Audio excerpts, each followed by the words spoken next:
ফিলিংসটা শেয়ার করতে চাই। এই জার্নিটা আমাদের অনেক কষ্টের ছিল, অনেক ত্যাগের ছিল।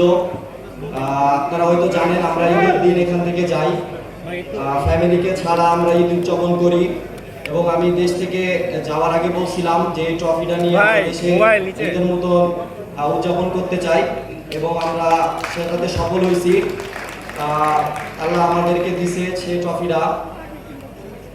আমি আমার টিমমেটরা সবাই একটা কথা বলছে, ক্রীড়া ও প্রতিমন্ত্রী স্যারের কাছে আমার নিকট আবেদন, যেহেতু এটা সাব-20 আমরা চ্যাম্পিয়নশিপ অর্জন করছি, এটা নতুন সরকার গঠন হওয়ার পরে এই প্রথম ফুটবলে কোনো সাফল্য আমরা অর্জন করতে পারছি।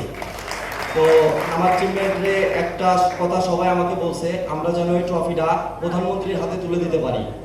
সেই ব্যবস্থাটা যদি আমাদের ক্রীড়া প্রতিমন্ত্রী আমাদের করে দেয় তাহলে ভালো হবে। সেই সাথে আমি আমার ফুটবল ফেডারেশনের সভাপতি স্যারকে ধন্যবাদ জানাই। তিনি আমাদের অনেক কিছুই দিছে, অনেক ফ্যাসিলিটি দিছে, 5 স্টার হোটেলে রাখছে ন্যাশনাল টিমের সাথে।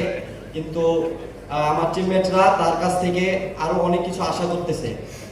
তিনি অনেক কিছু আমাদেরকে ভালো কিছু উপহার দিবে, এটা আমি বিশ্বাস করতেছি। ইতিমধ্যে আমাদেরকে ডেভেলপমেন্ট কমিটির চেয়ারম্যান জাহিদি স্যার উনি আমাদেরকে পুরস্কৃত করছেন, এবং উত্তর সিটি কর্পোরেশনের মহোদয় তিনি আমাদেরকে পুরস্কার ঘোষণা করছেন। তো আমি স্যারের নিকটে বলতে চাই যে আমরা যেন এই ট্রফিটা প্রধানমন্ত্রীর হাতে তুলে দিতে পারি। এই কথা বলে আমি আমার সংক্ষিপ্ত বক্তব্য শেষ করছি। আসসালামু আলাইকুম।